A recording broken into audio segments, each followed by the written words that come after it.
Okay, we're back to compound interest again. Today we're going to focus on compounding periods. Just a quick reminder what compound interest is. It's what we did last day. It's where you get interest on the principal, but also on the interest. That's the key, right? That you're getting interest on any interest that you've already made. That's what differentiates it from simple interest. All right, the formula for compound interest, I told you last time it was A equals P times 1 plus I raised to the T power. Now, there's two things about that. First of all, I mentioned this last time.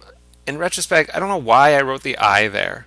I told you last time, it seems silly to put I when that refers to the interest rate and we've used R before.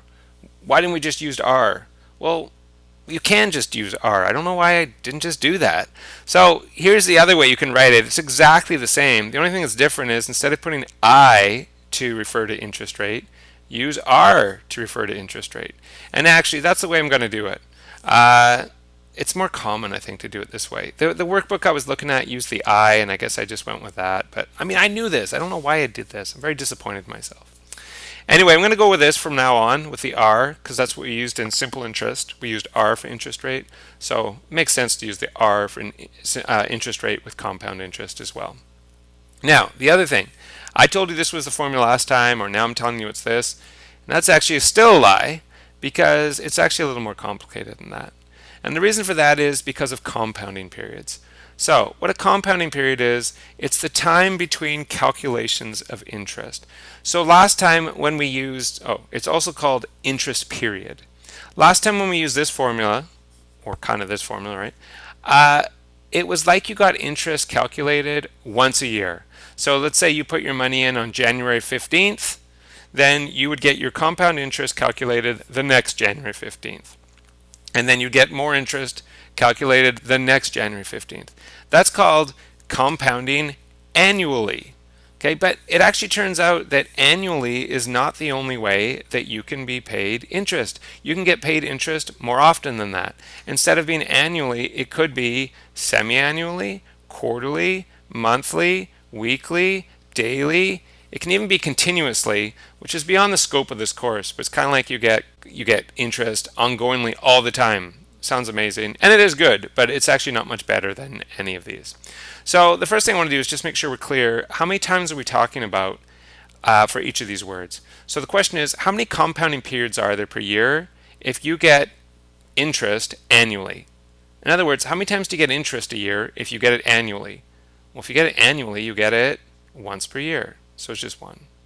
Now, if it's semi-annually, you don't get interest once per year, you get it 2 times a year. If it's quarterly, just like it sounds like quarter, right? 4 quarters in a dollar, quarters breaking something into 4.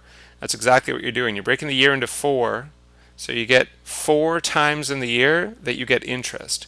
Rather than getting paid interest once per year, you're getting paid every 3 months. So it's 4 times in the whole year. Monthly, well, there's 12 months. If you get paid every single month, you're going to get paid 12 times in the whole year. Weekly, 52 weeks in a year, so you're getting interest 52 times. And daily, well, ignore the leap year, and it's 365 times that you would get interest.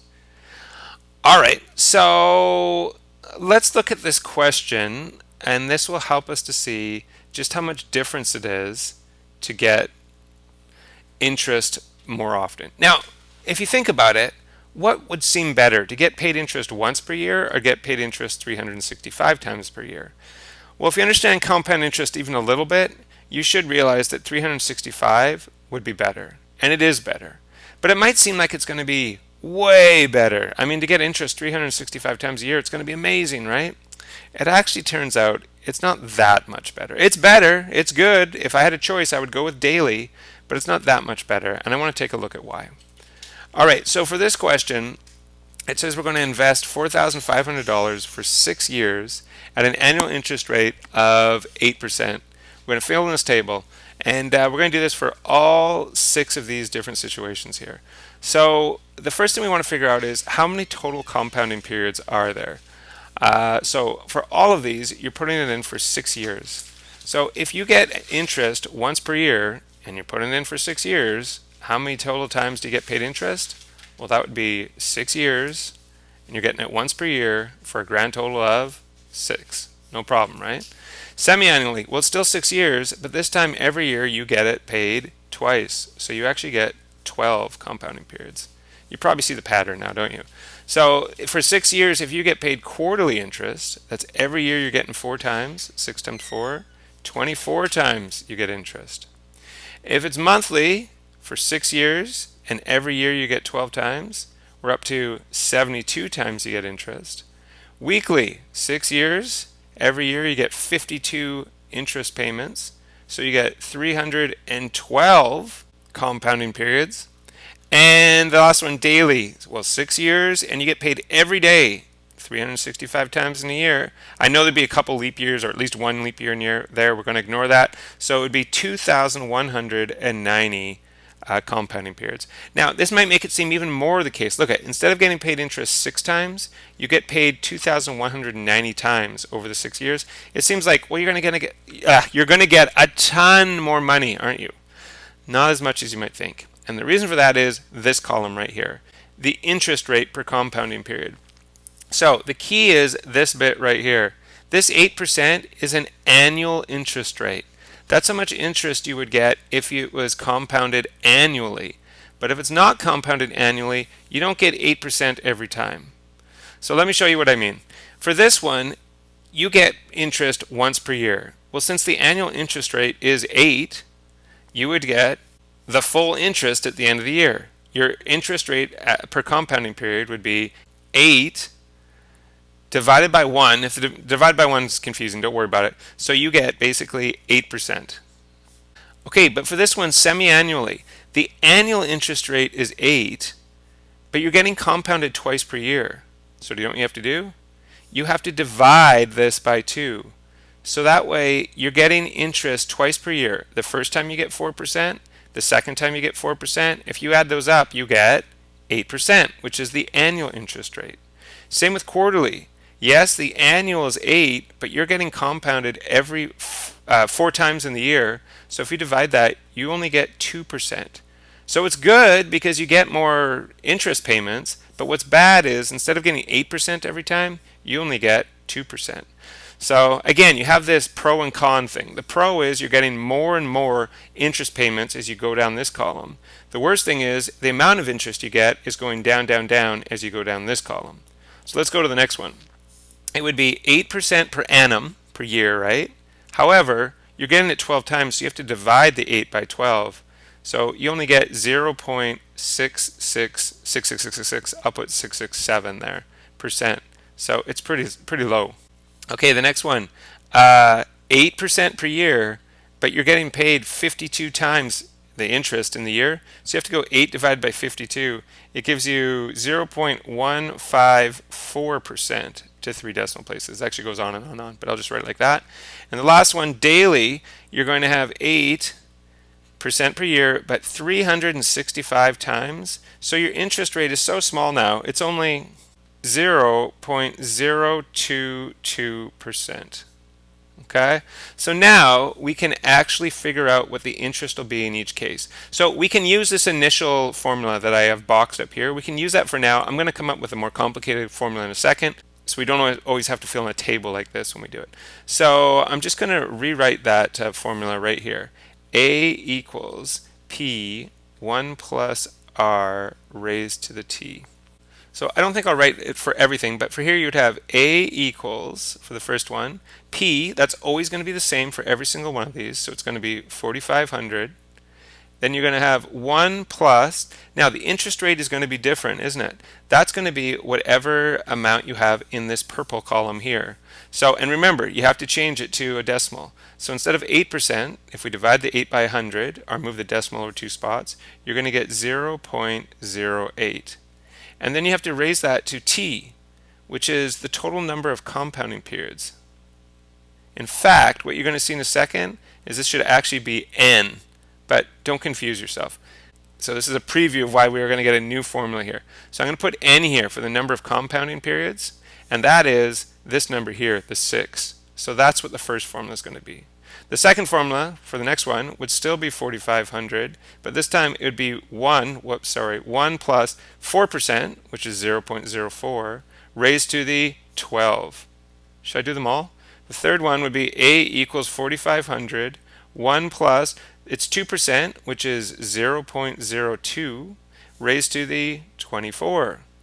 The next one would be A equals 4,500. 1 plus, okay, you got to move this decimal over 2 spots. So it's going to start with 2 zeros. It's going to be 0.00667. And then raise that to the 72nd power. Weekly, A equals 4,500. 1 plus, move this over 2 spots. Again, you're going to start with 2 zeros, so 00154 raised to the 312 power. And the last one, A equals 4,500. 1 plus, move it over 2 spots. You actually end up with 3 zeros, so it's going to be 0.00022 raised to the 2,190. So now I'm going to go back and get these answers.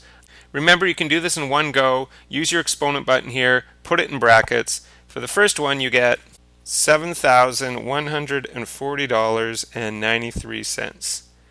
So they started with $4,500, and after 6 years, they're up to $7,140. So let's see what happens if we do it semi-annually. You get $7,204.64. Oh, it's going up. Just like we had predicted at the start of all this, but probably not as much as you thought. It's $60 more. It's good, but it's not a ton. Next one, when it's quarterly, $7,237.97. Oh, it only went up another $33. So it's kind of seems like it's diminishing returns here. Let's see what happens with monthly. $7,260.76. Only went up $23 this time. It's getting less and less, but it is getting more, so it is good. Weekly, $7,273.14. Only went up $13. And finally, daily, we get $7,285.05. It only went up $12 this time. So if you look, when you went from annually to daily, it increased it by $145 almost. So, it's pretty good. If you can get daily, make sure you try to get an investment that gives you the compounding periods more often. But it's not quite as dramatic as you might think at first. Okay, so with that in mind, we can now write the real compound interest formula. So I'm going to write it, what we had, and then I'm going to write the new formula in a second. So we had A equals P, 1 plus R raised to the T.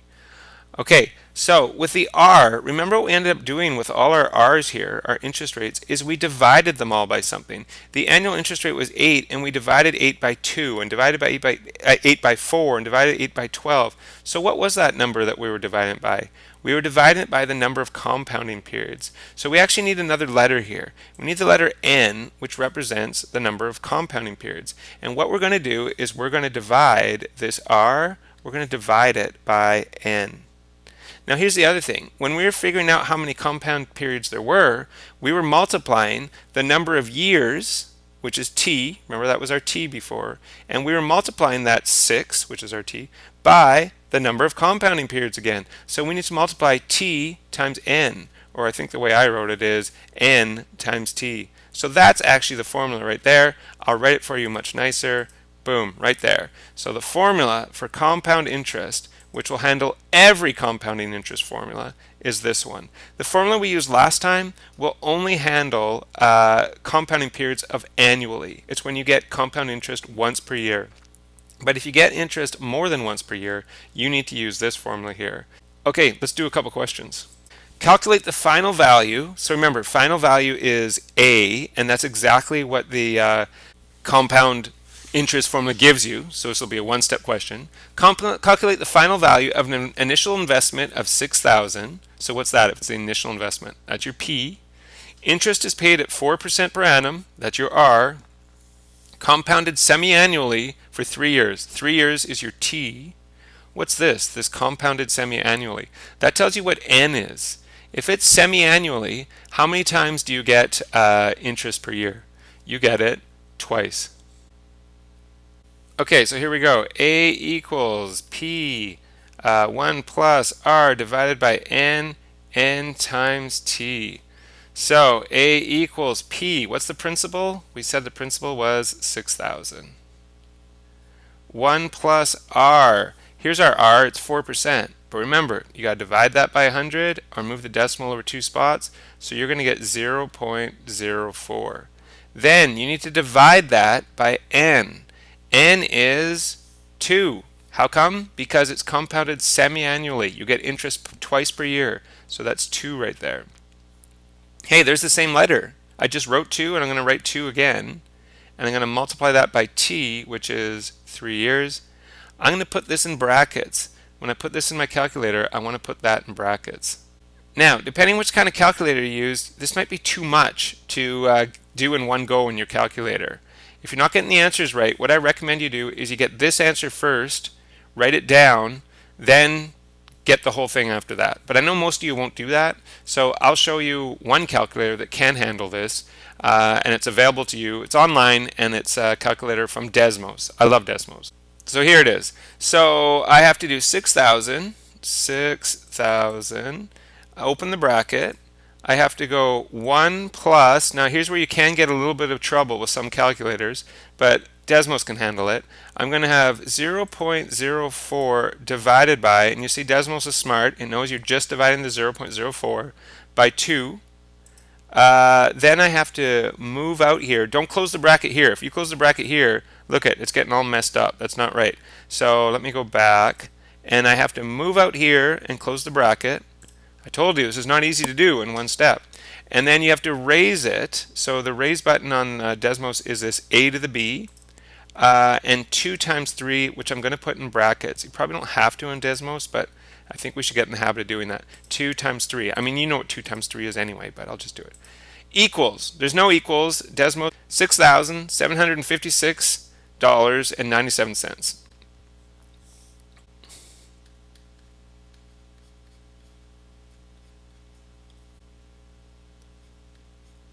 So there you go. You started off with $6,000, and after 3 years, you now have this amount. Okay, one more of these. This one's a little bit harder. How much interest is earned when $3,560 invested? Well, what's that? If you're investing it, that's the principal. 1.2% per annum, that's the interest rate. Compounded monthly, okay, that tells you the compound periods. And if it's compounded monthly, how many times per year? That's 12 times per year. For 3 months, so there's your T. Does that mean T equals 3? No, it doesn't. Why not? This is months. Time always has to be in years. So what would you do to switch that to years? You would take the months and ask yourself, how many months in a year? 12. So this is 3 out of 12, or 3 divided by 12 is how many years it is. All right, let's go to the formula. A equals P, 1 plus R divided by N, N times T. I'm going to put this part in brackets. A equals principal, 3,560. 1 plus R, 1.2, but we're going to divide it by 100. You get 0.012. Divided by N, which is 12. And then we use the same number again. There's the same letter, N and N, so 12 again, times T. So you could put 3 over 12 here, but it's already getting kind of complicated to put in your calculator. Maybe you just want to figure out what 3 over 12 is first. Maybe you want to go to your calculator and go 3 divided by 12 and get 0.25. That's what you'll get. And then put 0.25 in here. I think it might be a little bit easier. Okay, let's go back to Desmos. Okay, so we're going to put this all in our calculator. So 3,560, open bracket, 1 plus. So we have to go 0.012 divided by 12. And Desmos has done it correctly, just divided the 0.012 by 12. Remember to move your cursor over, or on your calculator you probably have a little arrow button to move it over, close the bracket, and we have to raise that. So there's my exponent button. And then in brackets again, 12 times 0.25. What a question. Close your bracket. They don't really need to. And you have your answer right there. 3,570 and 69 cents. So let's write that down.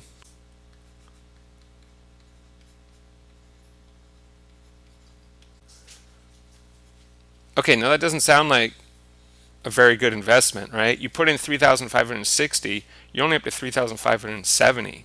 How come? Well, look at the time was only 3 months. You can't expect to get too much money after 3 months. But be careful here. This is why this is a tricky question. What's the question? It doesn't ask how much money you now have. It doesn't ask for the final value. It asks for how much interest you earned. So do you remember how to find the interest? If you started with this amount and you ended up with this amount, the interest is the difference in that amount. So we used a formula before. We said that the interest is equal to the final value minus the principal. So in this case, the interest would be 3,570 and 69 cents minus the principal, which is 3,560, which gives us a total of $10.69. Okay, I hope that makes sense. You now understand compound interest completely. If you have any questions, I'm always here for you. Take care. Bye.